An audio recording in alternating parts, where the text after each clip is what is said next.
Hey guys, so I'm going to try something a little bit different. I'm having a look at the roadmap announcement, which I haven't actually seen yet.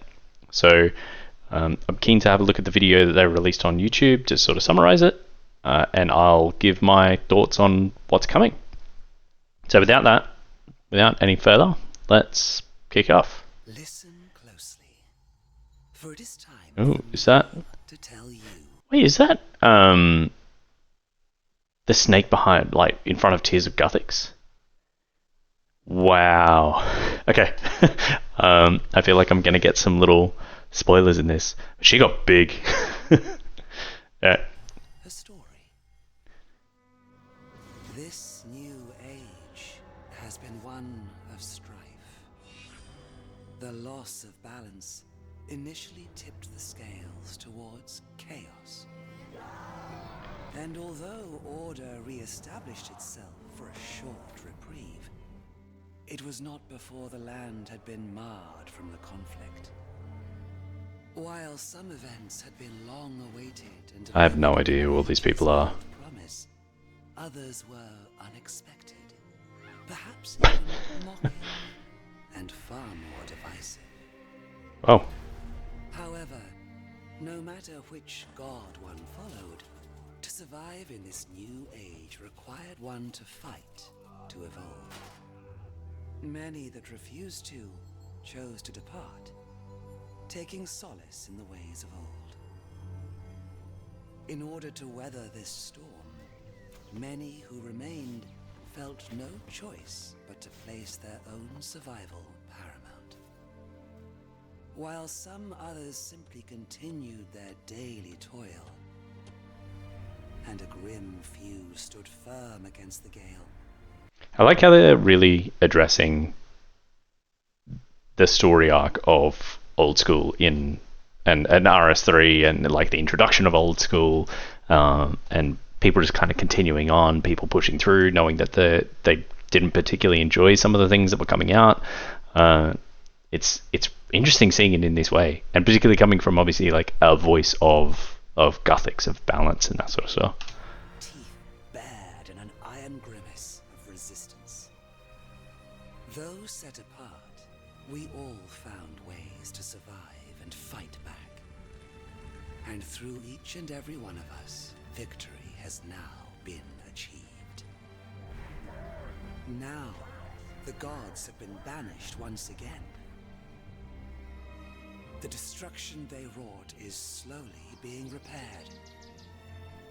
Interesting. The they left behind. I've seen some stuff of this that the buildings and that sort of stuff are changing, and that the general look and feel of it is meant to be going back a little bit to more of a medieval kind of feeling, which is really cool that you get this more of a consistent game rather than the general complaint that you hear about RS3 is that it's kind of gone in so many different directions, so it feels kind of broken.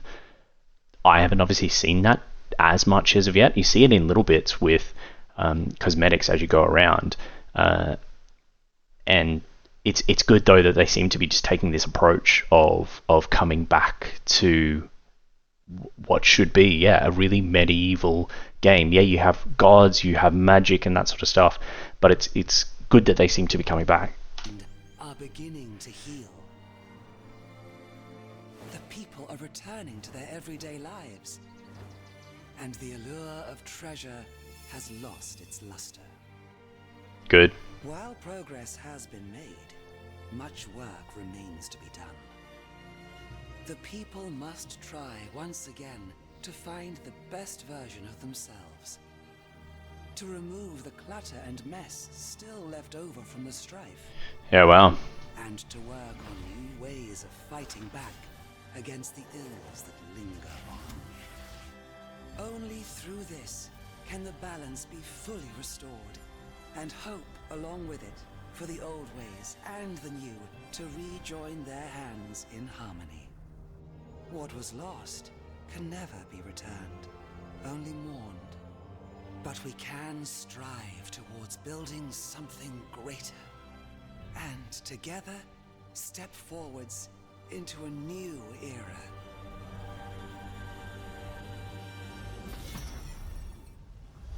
Okay, that was a really cool little intro. I think it's really set the tone of what they're trying to achieve, what they've been through, what they're acknowledging that has gone wrong. This will be really interesting. I'll try not to stop it too much. Welcome to our biggest RuneScape ahead ever, and the start of a bold new era for RuneScape. As we celebrate RuneScape's 25th anniversary, this moment is about looking back, recognizing the highs and the lows over the last 25 years, and taking a defining step in orienting RuneScape towards a bright future. We're unveiling our roadmap plans for the entirety of 2026 and introducing a brand new identity for RuneScape, one that reflects both our heritage but also our ambition for the years ahead. For me, it's a symbol of renewal, of growth, and of tapping back into the essence of RuneScape at its best. This year is about setting RuneScape back on course to deliver meaningful experiences and lasting value to players. This anniversary year represents more than simply a milestone. Yeah, true, because it's the 25th. A turning point, setting RuneScape firmly on course for the future it deserves. And as we continue to evolve across the studio and our games, we're doing so with a clear purpose: to deliver brilliant content that is authentically RuneScape. Experiences that are worth your time and your trust.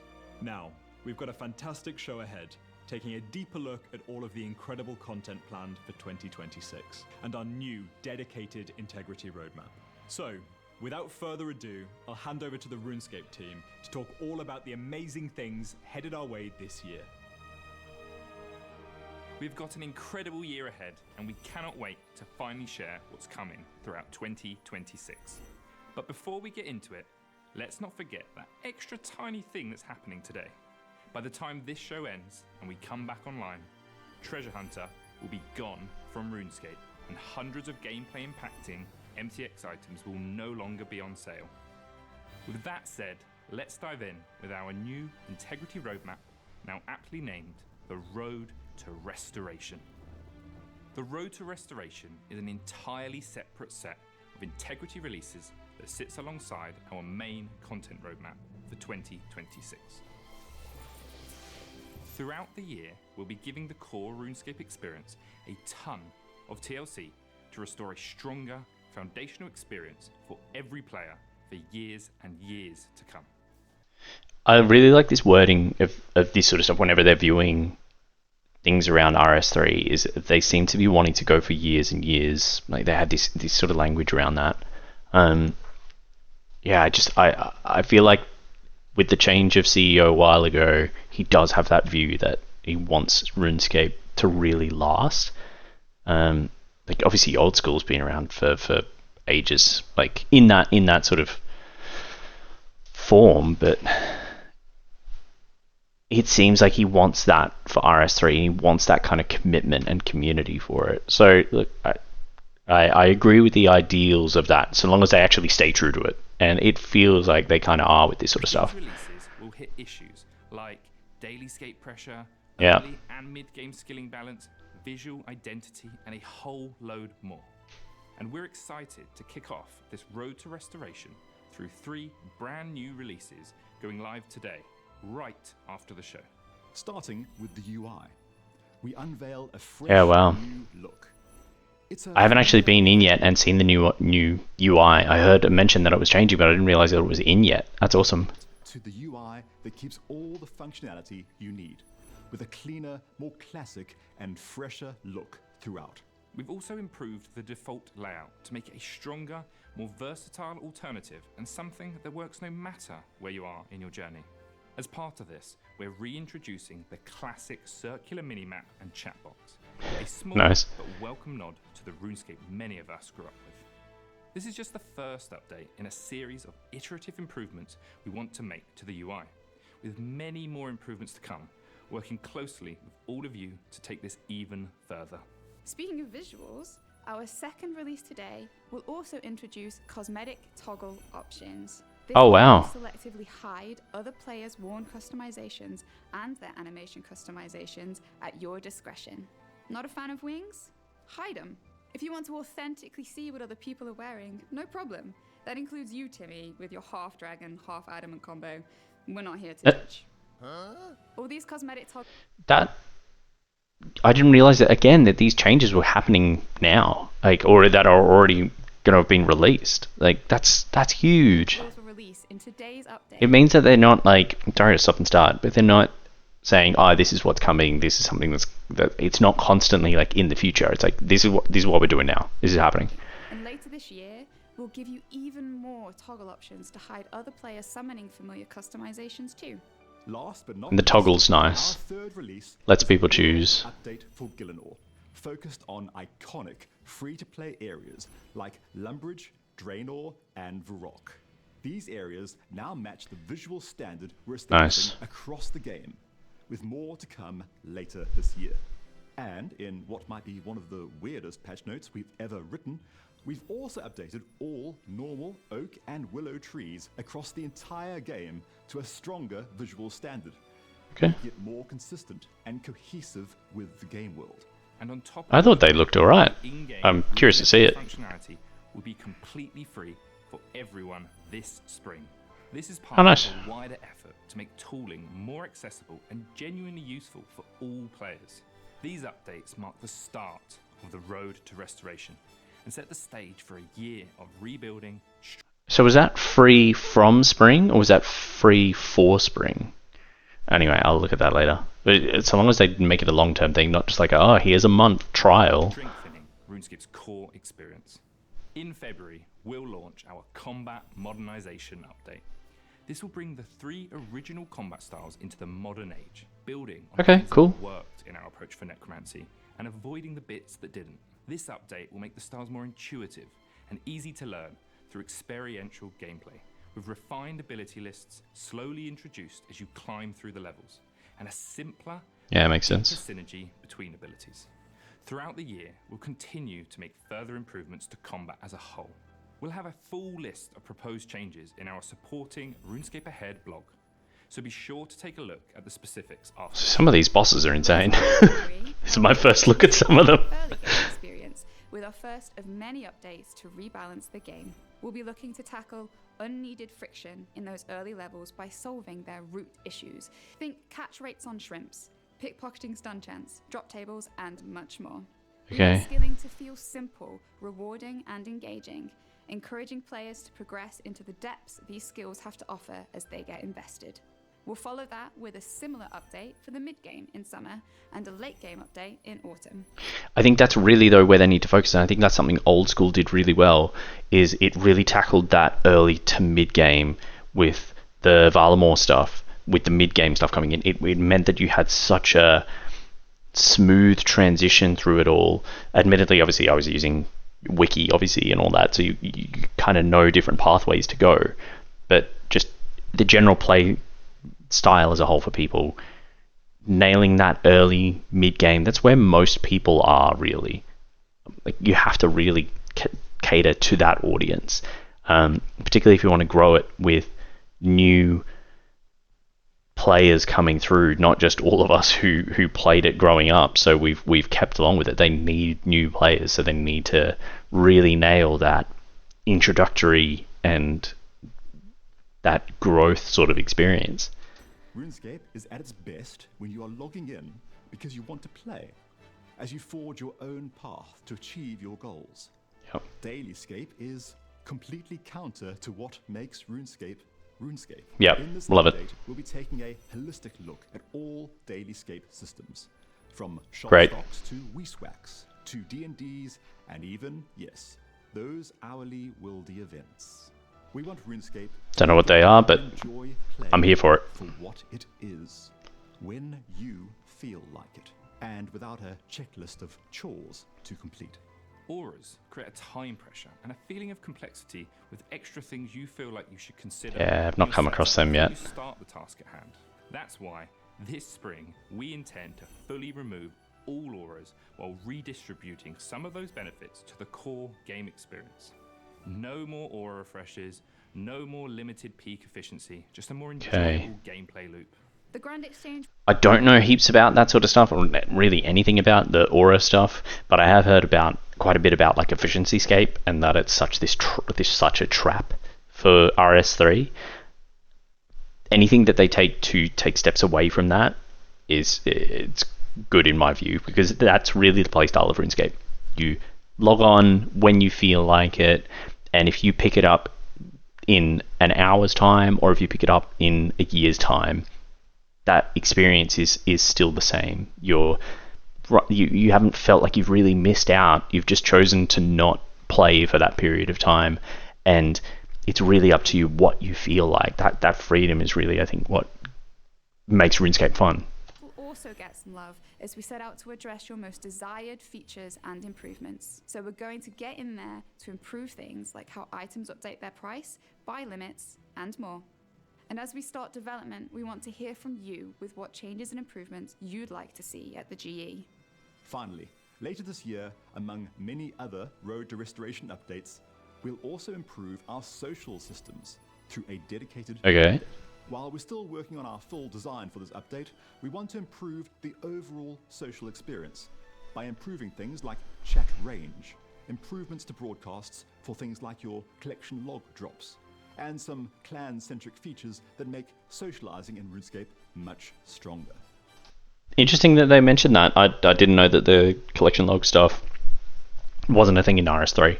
Because obviously that's kind of done in Old School, but I'm not sure whether they mean that purely amongst the clan or whether that happens on a because I know that there's some stuff that happens on like a server level or a world level that such and such got a drop or something like that. But again, tackling the socializing stuff, that's a big thing of what drives RuneScape and what RuneScape's community is really like. You talk to people that play other games, or I don't know, like many people obviously play other games as well. You look at something as an example of other communities. I won't name any in particular, but they can be extremely toxic. Like RuneScape's kind of known for being a bit more supportive, a bit more in it. Like, yeah, at least that's what I find. Okay, maybe we have one more thing. For many years, all of you have called for plugins, just like in Old School RuneScape. Plugins empower the community to build tools, features, and functionality to enable unique experiences and Yep. take real control over how you interact with the game. And takes the pressure off their Something devs. they told us could help RuneScape thrive. And as a result, we're investing in a new dedicated team of developers with one mission: to bring plugins to the RuneScape client before the end of 2026. Yeah, brilliant. I mean, if you've had that, as I just said, that takes the pressure off their dev team, and it opens the gates to the community to say, okay, well, we want to see this particular feature, or it allows for like random play styles that you just don't think of. Like that's how we end up with those really cool, interesting views of like one chunk men and that sort of stuff, that they can build it into plugins. Like it doesn't just have to be someone creating their own rules on their own sort of in their own head and editing it in a video. Like they can make it a plugin. And so it really opens up the possibilities of what RuneScape can be. To get this right, we need the very core of our design to enable talented developers within the community to do their best work. If Yep. you're one of those developers, we invite you to join the early stages of our plugin developer program today. Head to the Discord link below to apply for the program and help shape our systems to bring your ideas to life. Now, while we've removed many MTX items from sale in today's update, our ultimate ambition is to remove their presence in the game for good. At the end of the year, before we essentially make them obsolete, we'll give you the opportunity to get rid of any of them you haven't used. Here, Yeah, fair. We'll release other updates that replace the positive experiences these items could offer. I know some people may have a gripe with this of just like get rid of it or all that sort of stuff, but if people have paid for it, you can't really just say, well, we're going to take it away and you can't use it. Like, this is a fair approach. Directly within the game. For example, what if, instead of having Slayer VIP coupons, you could just pick from 2 Slayer tasks? As we move through the year, there will be continued improvements to Not sure what that is, but okay. the visual identity of Gillinor. We'll declutter content from the world that doesn't stand up 25 years into this journey, while continuing our work to bring all of Gillinor up to the cohesive modern standard. Interesting. establishing I don't know what he means that they're going to remove. Does that mean that they're going to remove like old content that people don't really care about anymore, or is it saying some new stuff? I'm not quite sure what they mean by that. since 2020. That includes the player avatar refresh, which we'll touch on later in the show.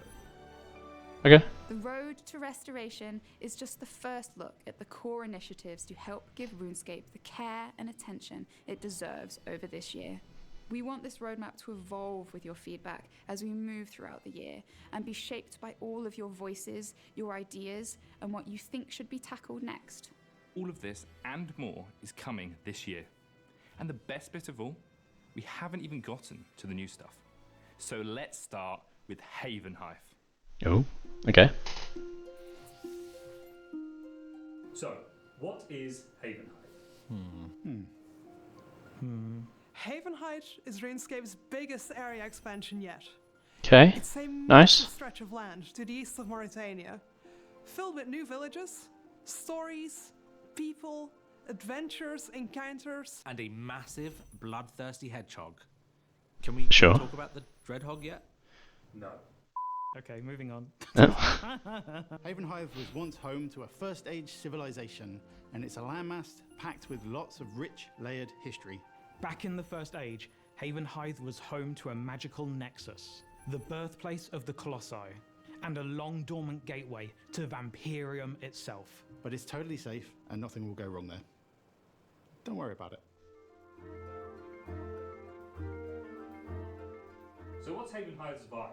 Havenhe has a really distinct feel to it. It's a land with a lot of life and people, a grounded and organic region filled with stories, oddities, and those smaller, familiar RuneScape moments. But as you venture further beyond the village of Wendelwick, things start to change. The forest's thin, the air will grow colder, and as we expand Havenhe throughout the year, you'll begin to feel that pull towards the east, where the region becomes more treacherous and vampiric. For now, though, Okay, Part cool. 1, it will be a living, breathing region that welcomes you in, while showing you some subtle hints of its darker side. How do you get to Havenhe? So, it basically starts off like any great story. A stranger offers you a free, experimental drink at a dodgy tavern. And in your infinite wisdom, you take it, no questions asked. And We always say yes. let's just say things We love get side a little quests. tricky. You'll start seeing things you probably shouldn't. And before long, you're on a boat, sailing towards a land that doesn't want to stay hidden anymore. In part 1 of Havenhe, there will be a series of new quests for you to dive into. 2 of which kick off Havenhe's main storyline, where you hear of some strange rumours spreading through Wendelwick. Rumours of a pale-skinned woman, long pointy ears, silver hair, sharp canines, red, hungry eyes. She's a vampire, isn't she? No comment. The others are standalone quests that are full of fun little local stories that go beyond the core storyline to help familiarize yourselves with locals and their customs. You know, the usual small town stuff. Neighbours, chores, and the odd crab problem. What's the strangest thing in Havenhe? The Dreadhog. The Dreadhog! The Dreadhog. This bloody hedgehog will be one of the 2 bosses available on Guess they're talking about it. Havenhe Part 1. Silverquill the Dreadhog is one of our brand new early game combat bosses. She'll Love it. teach you a little I'm here for like any of that sort of early game stuff. Like, again, getting new players into RuneScape and helping them grow. Like, yeah, here for it. more about telegraphed attacks and reading your opponent, And if you can best the hog, you could just walk away with some of those silver spikes she's carrying. which might just come in handy later on in your Havenhe journey, given the vampires and all. If you make it through that, you'll likely meet Ivar, the King of Bones, a massive hill giant with room temperature IQ. He's another early game boss that will help you learn a little more about prayer flicking, and he may drop something a little more club-shaped too. With these 2 early game bosses, Okay. we want to help bring bossing back to its roots, while easing any new and returning players into combat, preparing for what's to come, and closing that gap between early and end game bossing. Yeah, nice. And for the completionists among you, there will still be drops, pets, and titles for you to unlock.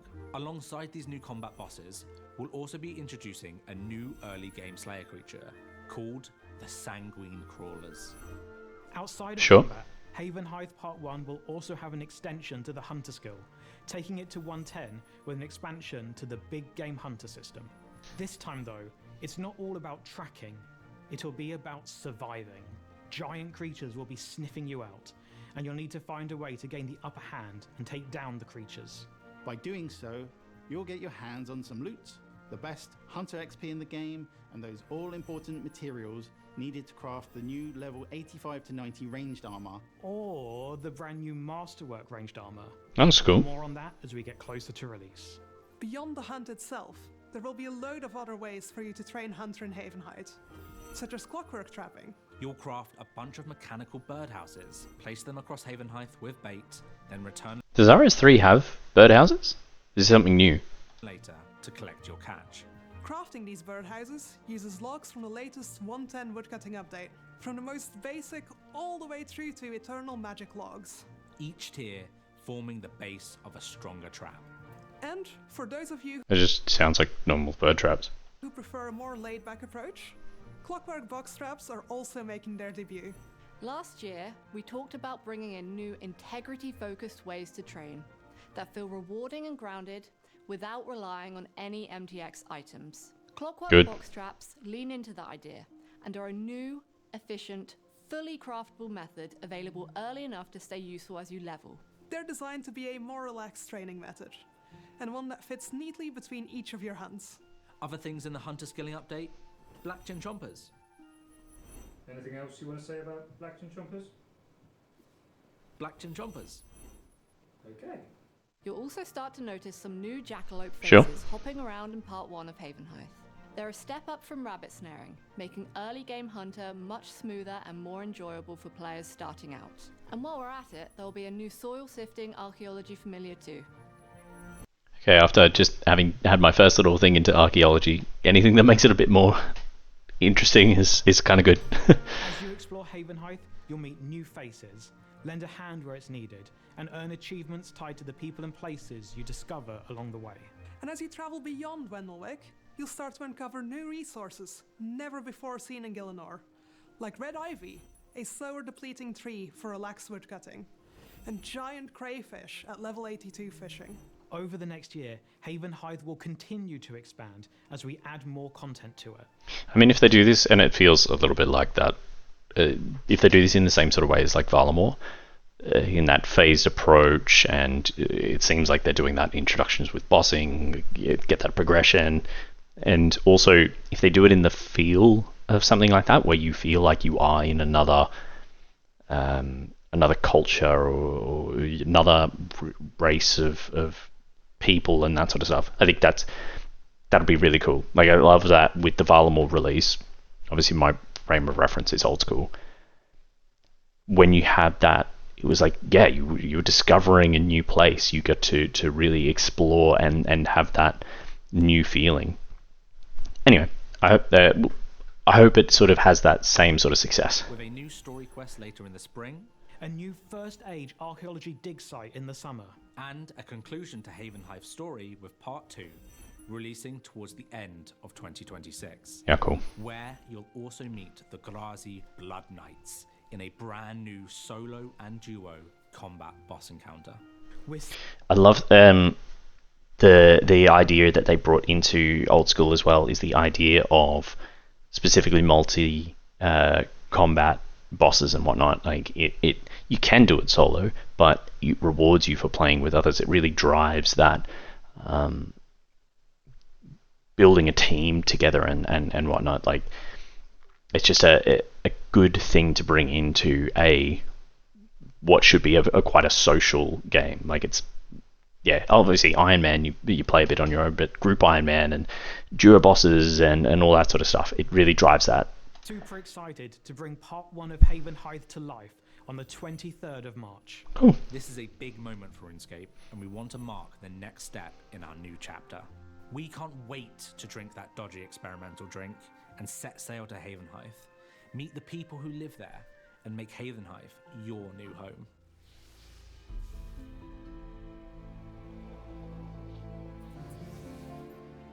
Well, I guess we won't be needing this anymore. You better not get rid of that. That's iconic. It's true! Player Avatar is coming this April. For those of you who don't know, Player Avatar is a project we kicked off in 2021. Through lots of community Bloody hell, take your time. streams, we worked with you to develop a remastered visual look for your player avatar that feels true to your character as you know it today. After we discovered some technical limitations in 2022, we've been spending the last few years investing in technical upgrades that could help us make it possible. Now, we're ready to get this modern, grounded avatar into your hands over the course of multiple updates. Our first update, in April, will lay the foundation in a new base avatar, updated hairstyles and facial hair options, plus newly updated base clothes. These models have been further refined since you last saw them. I mean, I'm for this sort of stuff in that it's not really my interest, but it's not really where I would put a bunch of resources, particularly around design, where you're really trying to bring everyone together. Like, it doesn't matter that much, does it? Like, once you put on a bit of armor, you hardly ever see the original look anyway. It's generally not that you're running around with your character as you sort of designed them when you started. You quickly find outfits that you're wearing all the time. In Old School, obviously, you're running around in graceful at all times.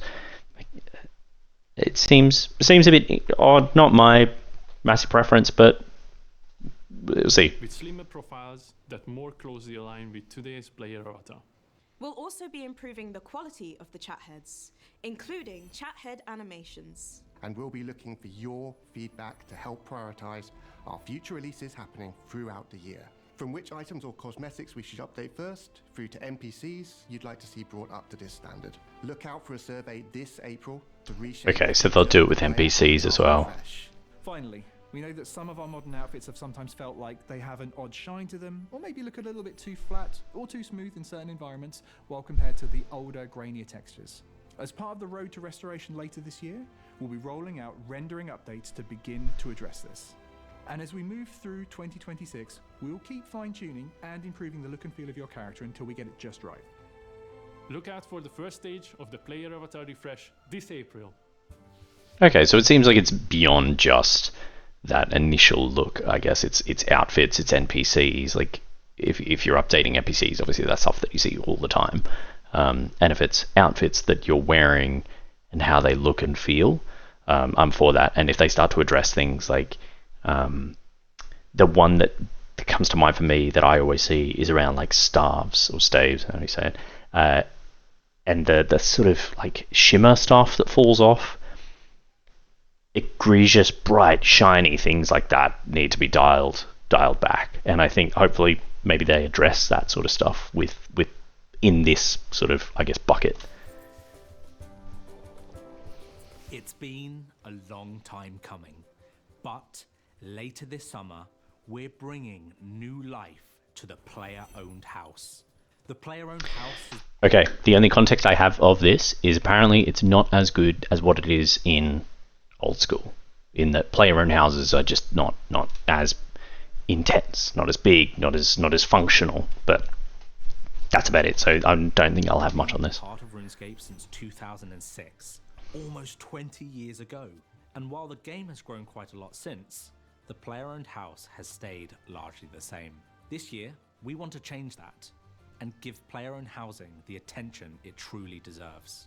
With this update, our goal is to make housing feel more connected to Gielinor again and create a space that feels personal, welcoming and worth visiting. Whether it's your house or a friend's, you'll be able to have a whole new level of control over your home, with more ways to personalize, design and shape your space exactly how you want it, down to the finer details. And we'll be giving construction a skill increase to 122.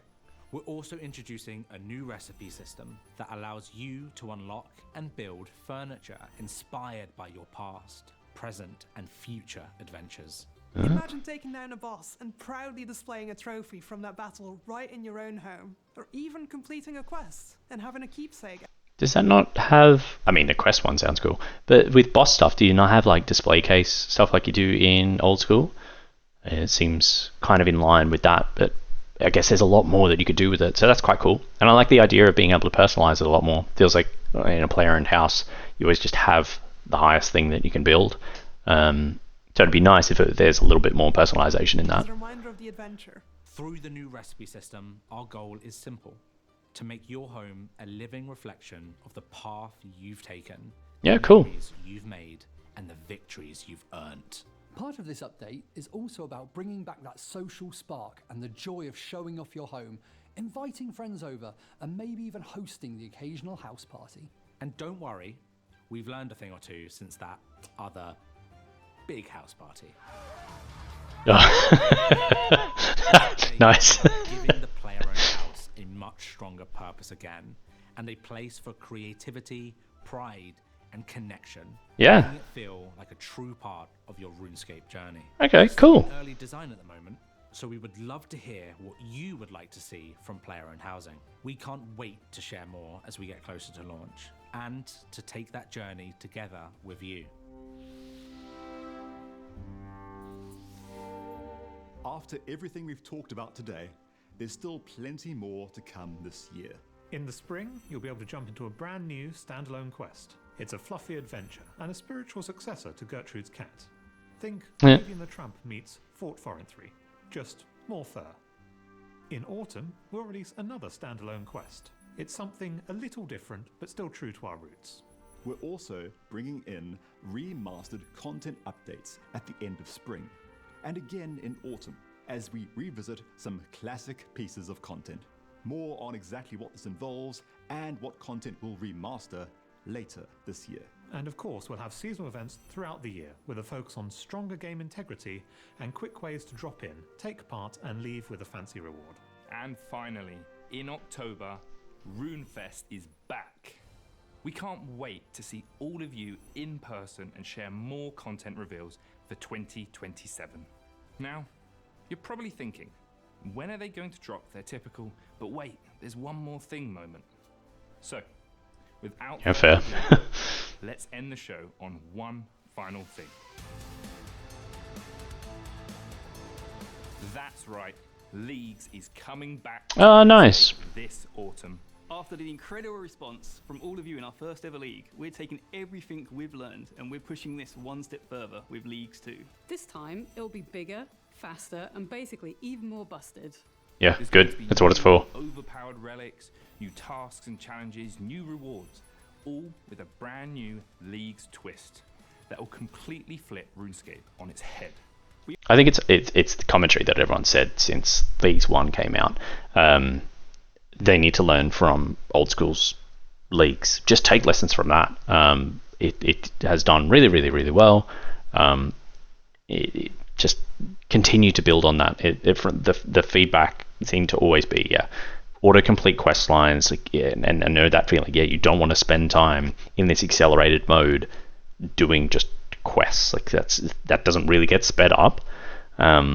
So you don't really want to be spending time on that. You could go and do that on a normal account. So I think there's a few things that I hope that they learn from the last one. I won't go into it. Leagues is long past. We also heard your feedback from the Catalyst League, and with Leagues 2, progression will be even faster, as we want you jumping into the madness right away. We're talking more auto-completed quests, earlier Good. combat relics, a much smoother climb through the tiers, and relics will be way more overpowered than before. How would you describe Leagues 2 in one word? Epic. Juiced. Ridiculous. Sounds like I'm casting. I think that's good though, because it's easier to dial it back in a future Leagues. I think people would have a lot more fun in Leagues that they are just stupidly overpowered. They accelerate really quickly, and you learn that pace. I think it's easier to dial that back a little bit rather than trying to creep up on it, because you're constantly going to have people that are like, well, this is too slow. Oh, well, this is still too slow. So better to overshoot, I think, and then dial it back if you're really trying to figure out where the RS3 community sits on that speed of things. We'll have much more to unveil this autumn, so stay tuned. But for now, Cool. just know, Leagues is back, and once again, you'll be rewriting the rules and bending RuneScape to your will. We hope you've enjoyed everything we've shown today. Every single JMod has come together to help shape this vision for the future of RuneScape. We want this moment to be more than just a roadmap.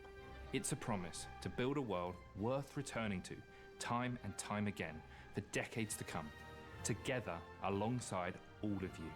So as RuneScape comes back online in a few short moments, we hope you feel it too, that sense of a new beginning. Because this isn't just the next year of RuneScape, it's the start of a new era. If you'd like to hear more about the content roadmap or the road to restoration, you can check out our official RuneScape Ahead blog, or join us live on Twitch for RuneScape Ahead Expanded, where we'll talk in more detail about everything shared in today's show. Thank you for being a part of this journey, and we'll see you in Gielinor. Yeah, good stuff. I think that was a really good roadmap. I don't think they really missed on anything. Obviously, I don't know RS3 in detail. Like, you guys have seen everything so far. I think though this is really the right direction. This is why I gave RS3 a go, is because I feel like they are heading in this direction of focusing on the community, getting that feedback, making sure RuneScape has a long-term future, not just short-term monetary value that they can feed into Jagex. I think that if the community really gets behind this sort of stuff, I think it will have a lot of success. But I think as well, it's up to the community to really call out what they want, what they consider okay and what they don't. I think we really need to be quite ruthless in saying, yes, this is what we're here for, and this isn't. And I think that's what gets the results that make it a good game. Ultimately, yes, it is a business. Like, they have to do some things that aren't always going to be what the player base necessarily wants. Like, you can't get membership for free. Like, at the end of the day, they have to get something from it. But by us giving really good, strong feedback, I think that's where they make a really, really good game. So then we get more players, and it's mutually beneficial, makes it a successful business for them, and gives us a great game to keep playing until we bloody die someday. Like, I think this has been really, really good. I'm excited to see what comes of it, and I'm excited, obviously, for my journey into RS3 to keep exploring it. So, yeah, look, let me know what you guys think as well. I really want to hear how people are receiving this. Like, those of you who are around, have been around RS3 for a lot longer. I want to hear your thoughts. So tell me what you think. But anyway, thanks again. That's my sort of thoughts on the roadmap. So until next time, thanks and see ya.